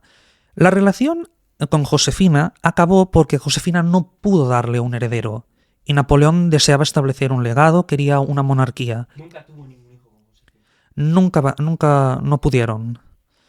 Y pues Josefina se tuvo que ir, y Napoleón, tras otra nueva guerra, tras Austerlitz, que ya había tenido, se rebelaron, y tras la invasión, o sea, en este nuevo conflicto, España había sido invadida, traicionada. Después hablaremos de esta situación de España actual, porque hace siglos atrás era la potencia mundial, ¿no? Estamos hablando del siglo XVI, XV, ¿no? Debía ser junto con Inglaterra, ¿no? Debían ser de las mayores potencias, ¿no? Continúa, por favor.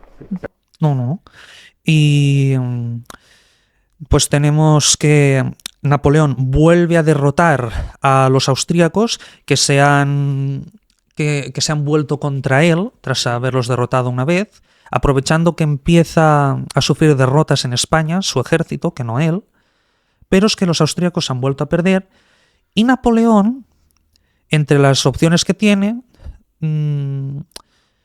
tenía, por ejemplo, a la hermana del zar, María Fiorodovna, pero se decantó por María Luisa de Parma, y con ella sí que tuvo a su hijo, a su único hijo. Solo tuvo un hijo. Bueno, sí. Bueno, y algún amante más que no sabemos. Muchos. Tuvo muchos hijos, podemos decir. Vale. Sabemos que nos has traído una cosa muy especial, una carta porque Napoleón era una persona muy amorosa y le envió una carta a una de sus chicas, que era Josefina. ¿Nos podrías leer un poco la carta, por favor? Hacer una pequeña introducción, ¿no? De Sí. esto. ¿Qué es esto? ¿Qué es Sí, eso? Está fechada el 6 de noviembre a las 9 de la noche de 1806. Es muy preciso, es casi como un WhatsApp. Aquí Napoleón ya es emperador de los franceses y se ve que está acabando su guerra contra las monarquías europeas. Ya justo acaba de vencer en Austerlitz y ahora va de camino a aplastar a los prusianos en Jena-Austerstadt y a los rusos en Friedland.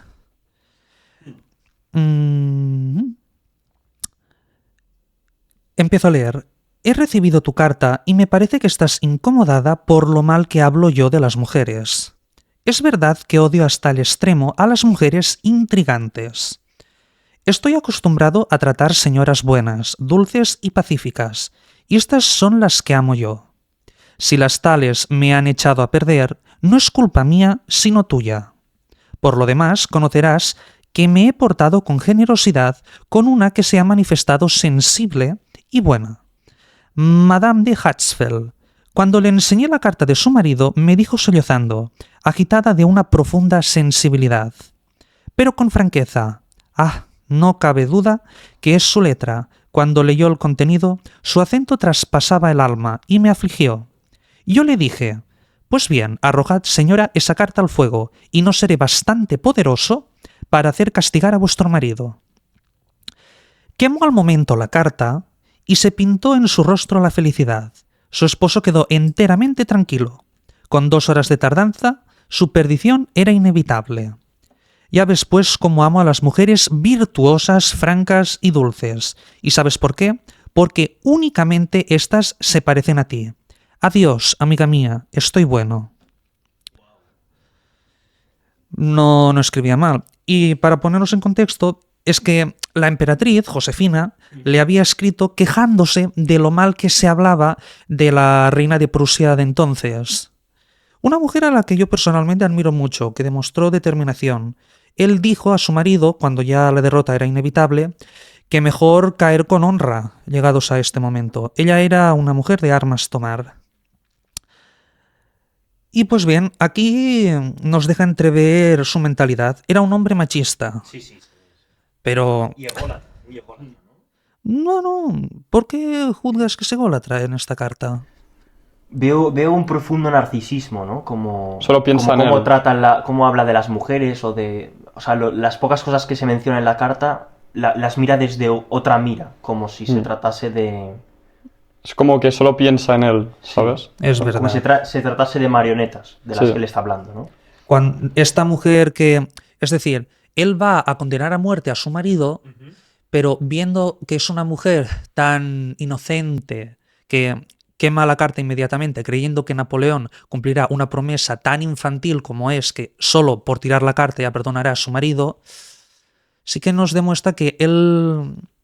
Sí, es víctima de los prejuicios de su tiempo y considera que las mujeres deben ser sensibles, que deben ser manipulables. Sí. El hombre machista, sí. Bien. Pues estamos llegando un poco al final, ¿no? De este trayecto, ¿no? Hemos hablado de eso, ¿no? Pues que finalmente pues será derrotado, ¿no? ¿En qué batalla? En Rusia es derrotado, ¿no? O empieza su declive, digamos. Sí. Yo considero, y aquí ya estoy poniendo una opinión personal, su declive empieza a verse ya en 1808 y 1809. En 1808 tiene su primer gran error estratégico, que es la guerra de España, que se convierte en su Afganistán, no puede vencer, porque aunque derrote a los ejércitos españoles, no puede derrotar a millones de súbditos. Y eso desgasta su ejército. Al final se ve que dejó 300.000 bajas en ese conflicto. Es una mortandad terrible. Y pues también en 1809, enfrentándose otra vez contra Austria, destruye otra parte de su ejército. Es decir, logra la victoria, también en España, aunque en España no logra la paz, pero sí que la contiene. Y ya en Austria, contra el archiduque Carlos, sufre su primera derrota antes de Rusia. Hasta entonces, Napoleón había permanecido invicto.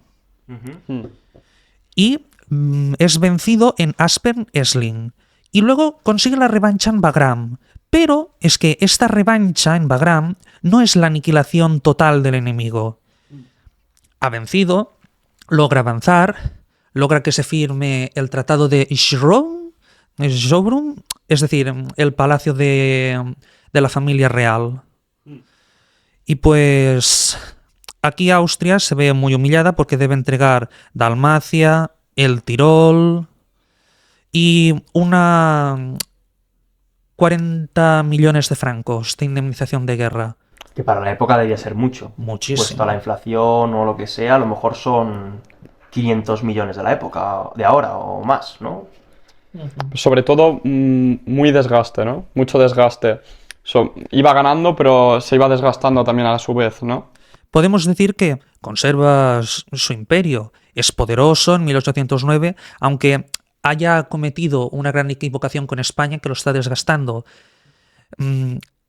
Ha prevalecido y también en Austria, aunque haya sufrido una derrota, como una derrota importante, ha conseguido vengarse y a la situación le es favorable. Sigue teniendo el dominio absoluto de Europa.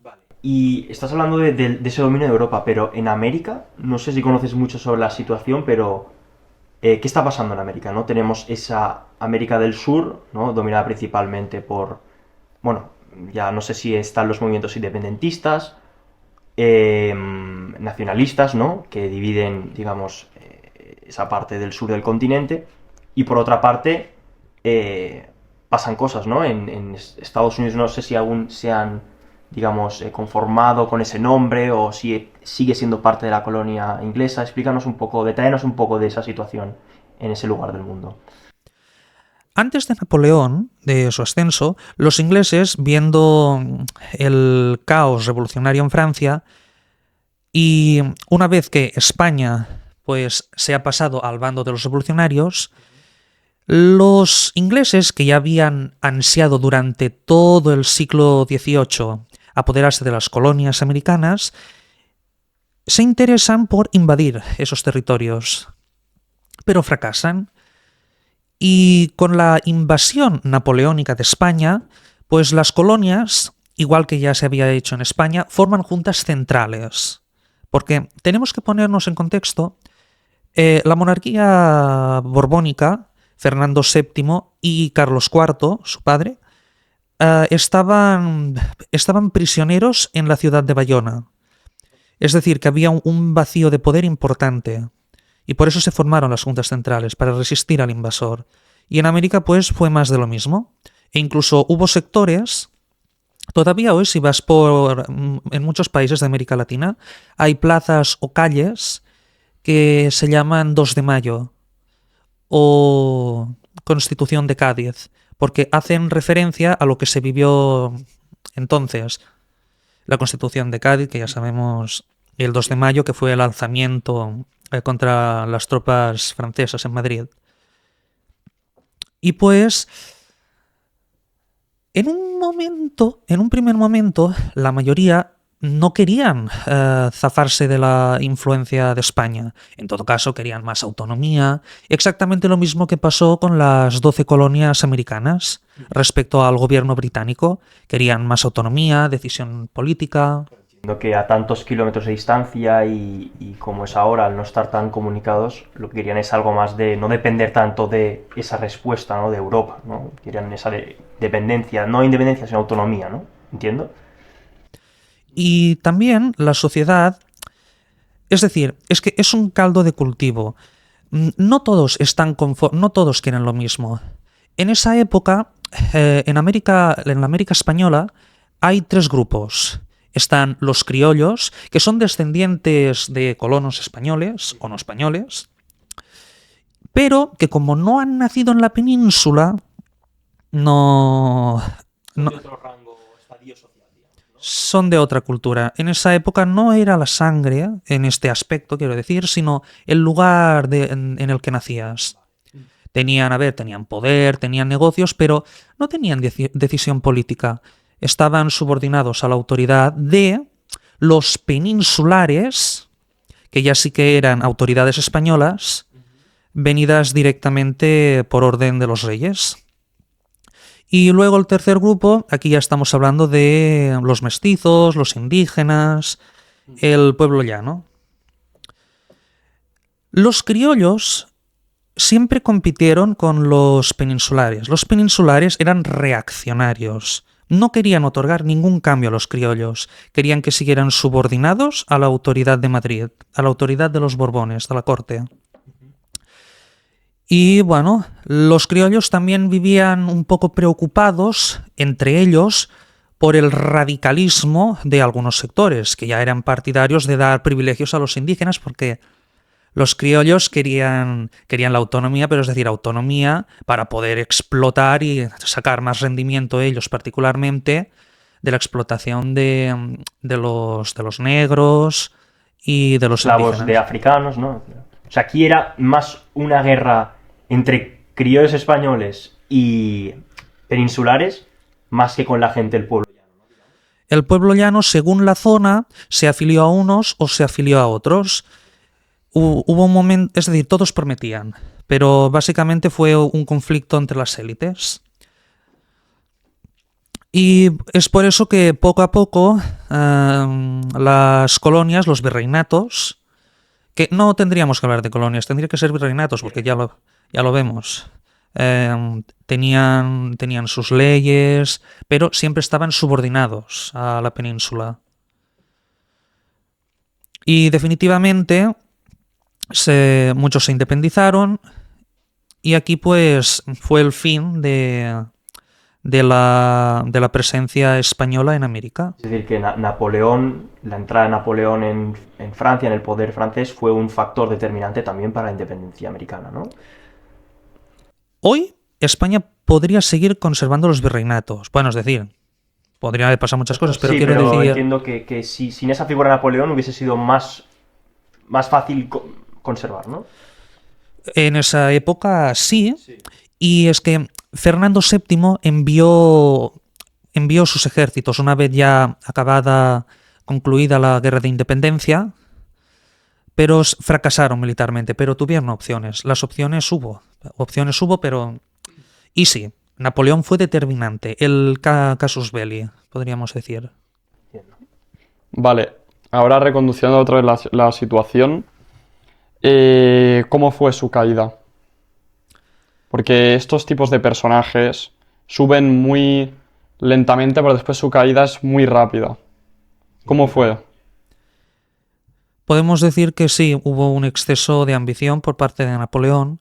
Él ya, si se hubiese detenido en 1812, o sea, si se hubiese encargado de aplastar definitivamente a nuestro país, España, ya hubiese tenido Europa asegurada. Pero él quería más. Y bueno, y también había razones políticas. ¿Quién le aseguraba que sus enemigos, que ya había visto en Austria que empezaban a copiarle sus movimientos e incluso ser capaces de vencerle, no le atacarían en el futuro? Pues cuando se enteró que el zar Alejandro abrió sus puertos a los mercantes ingleses, ahí pues decidió invadir Rusia, que fue una decisión nefasta. Napoleón él siempre pensaba, una batalla decisiva y la victoria será mía, atestar un golpe primero. Pero los rusos, el zar Alejandro y Kutuzov, el Mikhail Kutuzov, el hombre que previó que la derrota de Austerlitz, que era mejor retroceder, pues hicieron que se adentrase en las entrañas de Rusia, donde no encontraba nada. Y es que encima, la Gran Armée entonces ya era un gran ejército. Creo que en la campaña de Rusia 600.000 hombres. Vale. Y es allí donde se suma eso que has dicho antes, de ese modelo bueno, agrícola, digamos, que usaba Napoleón, que era tierra que conquistaba, tierra que trabajaba para alimentar a sus ejércitos. Y Pero- es ahí donde tocaron su punto débil. Pero si está todo quemado y la gente se ha ido, no hay nadie, no hay nada, es tierra desértica. Y si a eso le sumas que no se entabla un combate directo, sino que se van haciendo escaramuzas, en las mismas escaramuzas que se sufren en España, pues se va diezmando poco a poco su ejército, incluso antes del invierno, que ya sí que eso fue la hecatombe. Napoleón consigue la última gran victoria de su edad dorada, que es en la batalla de Borodino, que también no se sabe si es una victoria pírrica o sea, que gastó más soldados de los necesarios, o si fue una victoria táctica de los rusos, porque consiguieron ganar tiempo. Y bueno, llegó el invierno, Napoleón tuvo que abandonar Moscú porque el zar no estaba dispuesto a firmar la paz, y aquí empezó a delmar a sus tropas. Ahí ya vemos la caída de Napoleón, ¿no? 400.000 hombres perdidos. Y esto le desgastó totalmente. Había perdido a sus mejores tropas. Y entonces, ¿cómo fue? ¿Le echaron del poder? ¿Él se desterró? ¿Cómo fue? Todavía no había perdido. Tenía posibilidades. La batalla que ya selló su destino la primera vez fue la batalla de Leipzig. Napoleón había abandonado a sus tropas en Rusia para volver a París, que ya se estaba conspirando contra él. Y dejó al cargo del ejército, de la Gran Armée, a su cuñado Joaquim Murat, que era rey de Nápoles y que había casado con una de sus hermanas, Carolina Bonaparte. Pero es que Murat también se fue. Y al final, pues quien quedó al cargo del ejército fue Eugène de Beauharnais, el hijo adoptivo de Napoleón, que era hijo de Josefina, que no de Napoleón. Y contra todo pronóstico, él era rey de Italia, virrey de Italia, lo siento, por gentileza de Napoleón. Y lo hizo muy bien.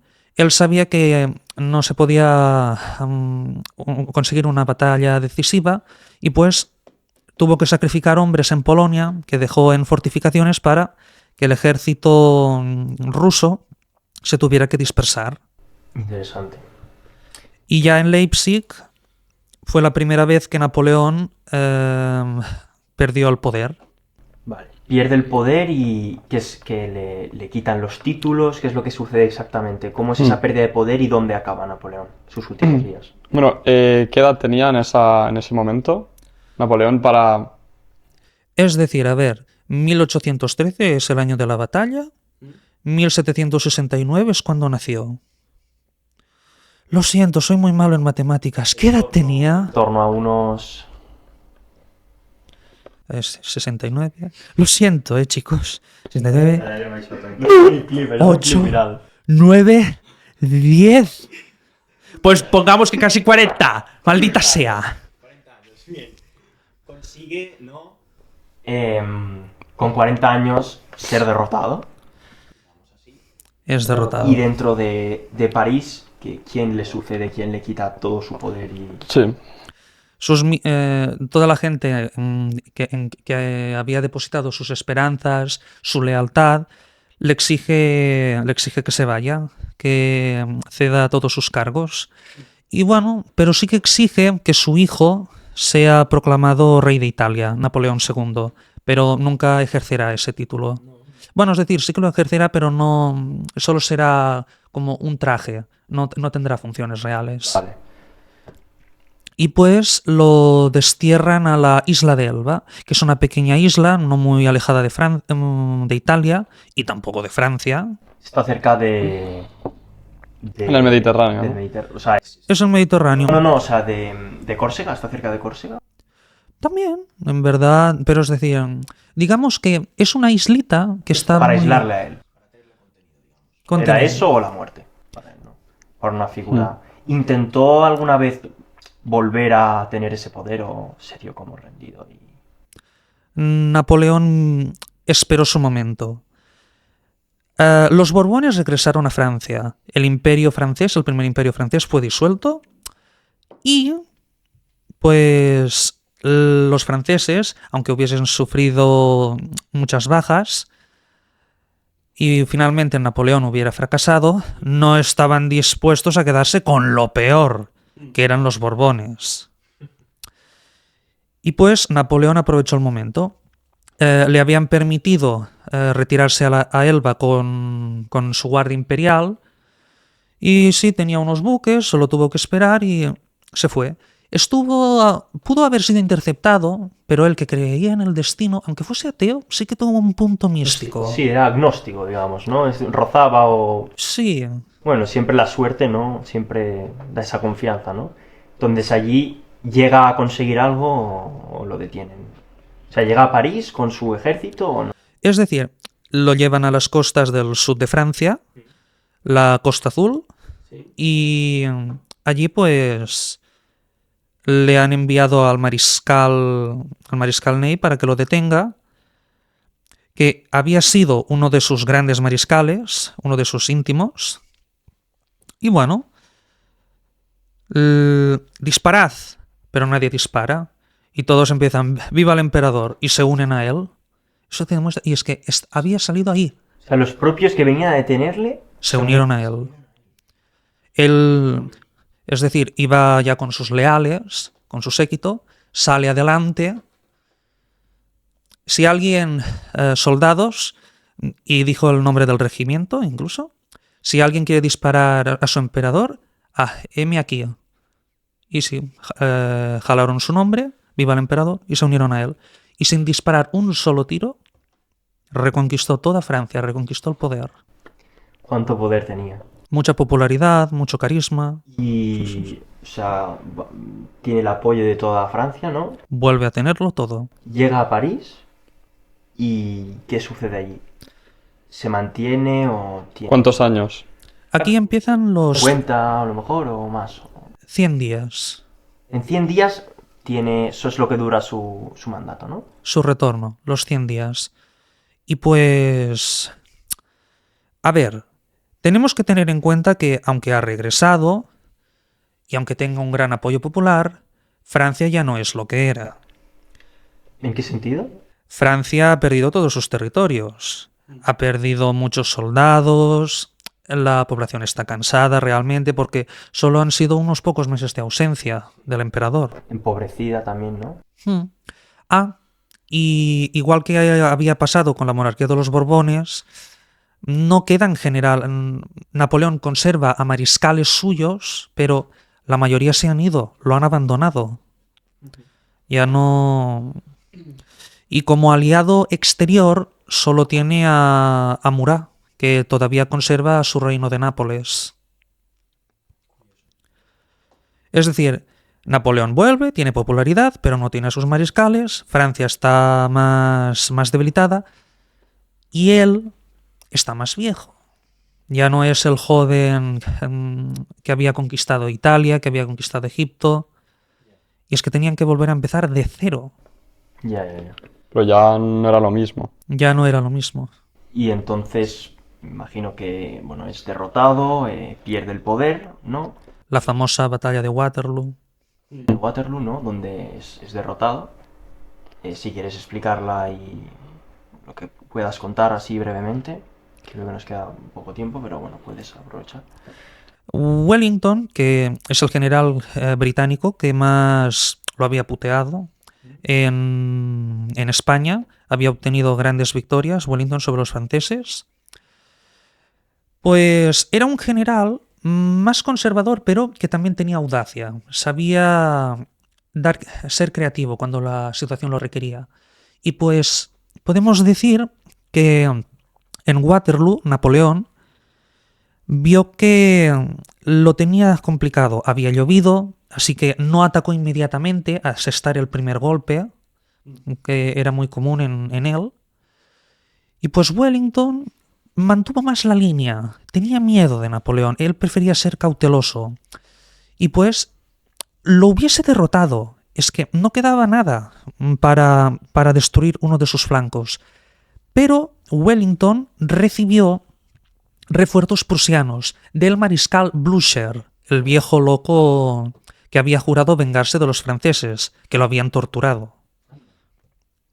Y sí, fue decisiva. Ese viejo loco de 70 años, que incluso ya había intentado enfrentarse a Napoleón antes, pero cayó del caballo justo cuando empezaba la batalla y quedó inconsciente. Es un gran personaje, 70 años y todavía guerreando. Yo lo veo entrañable. Y bueno, Waterloo es el fin del sueño napoleónico y no es desterrado a la isla de Elba, sino a la isla de Santa Elena, que es la colonia más recóndita de los británicos.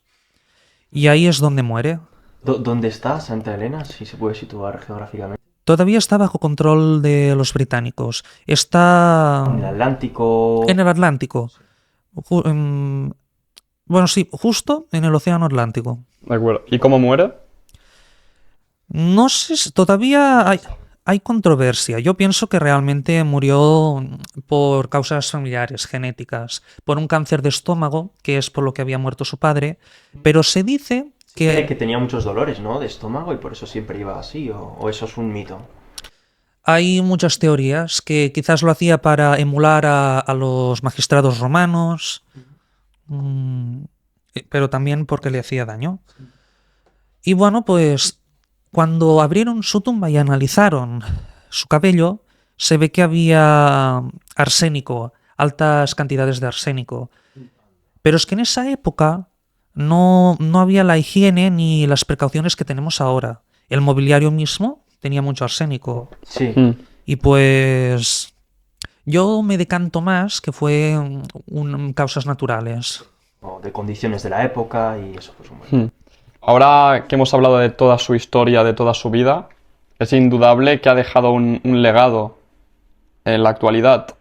Nos gustaría que nos comentases un poco qué representa Napoleón actualmente, qué influencia tiene en el mundo, Su figura. su figura. Nuestra sociedad ha cambiado.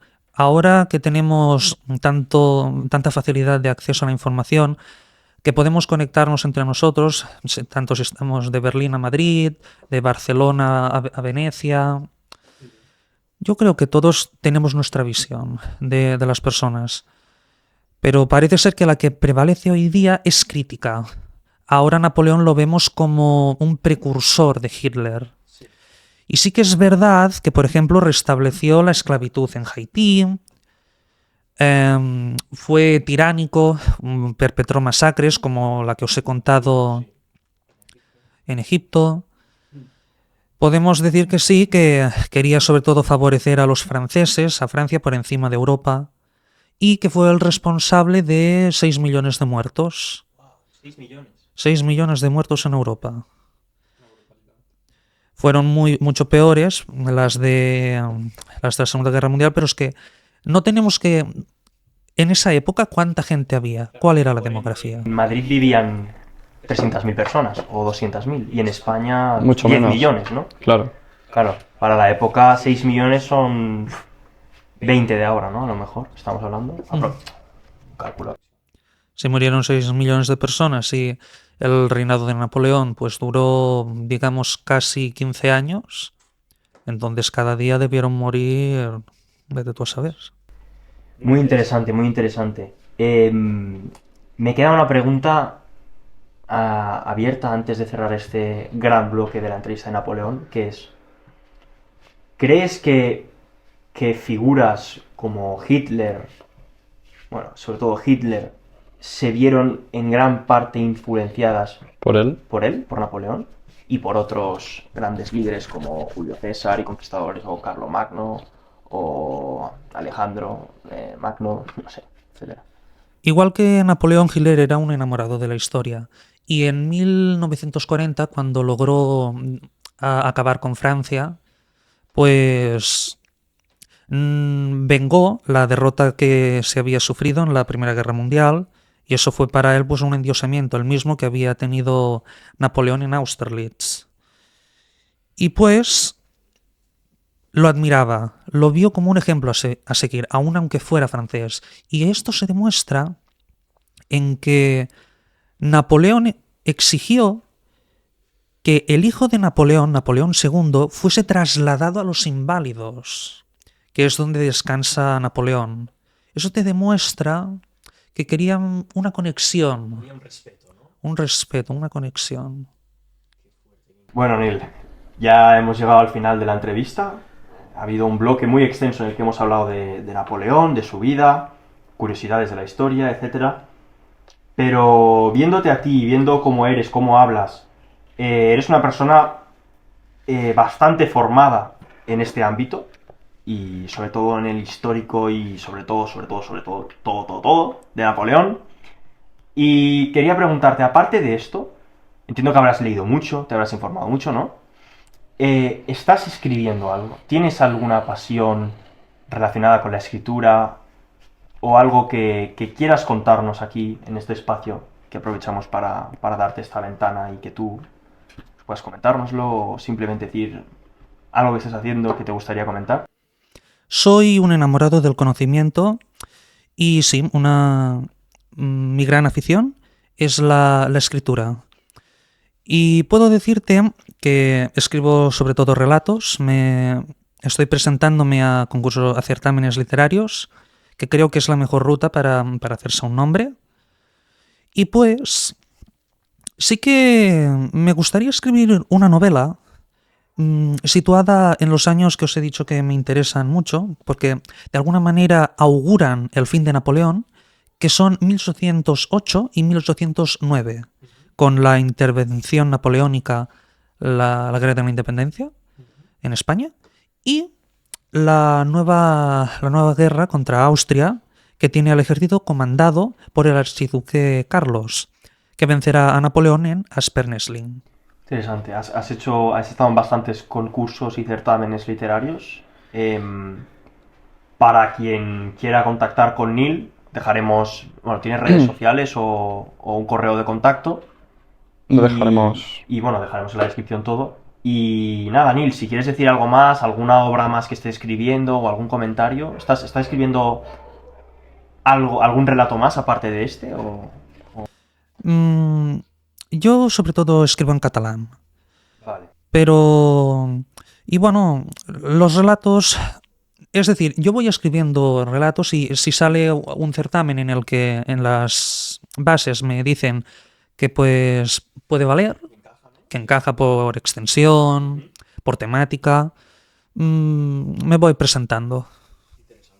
Antes de acabar, a mí personalmente me gustaría mucho agradecerte de tu presencia aquí, de que nos hayas compartido toda tu experiencia, tu conocimiento. Me gustaría decirte que admiro mucho tu forma de expresarte y tus ganas de entender cómo fue nuestra historia antes para poder entender el presente. Y nada, que muchas gracias. Un placer. Y antes de acabar, si quieres decir algo a cámara, bueno, antes de esto no lo cortaremos, ¿vale?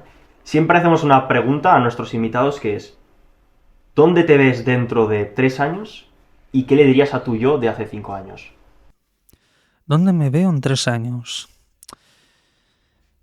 En tu ámbito, en el literario, ¿te gustaría empezar a ser alguien reconocido? ¿Haber publicado alguna novela? ¿Te gustaría? Nos referimos a eso. Hombre, yo en 3 años, más que fama, más que dinero, aunque inevitablemente lo que estoy a punto de decir se lo traen, yo quiero emocionar. Yo lo que busco es que la gente adore lo que hago, que me emocione. Quiero el mismo efecto que Napoleón tenía sobre sus súbditos. No es tanto el poder, sino el poder sobre los demás. Dejar una huella, ¿no? Una influencia fuerte. En una persona. Vale. Muy interesante, Neil. Sé que volverás otra vez a este podcast. Tienes muchas cosas interesantes que contarnos. Y nada, si quieres decir algo a cámara, este es tu momento. Y si no, pues hasta el próximo capítulo.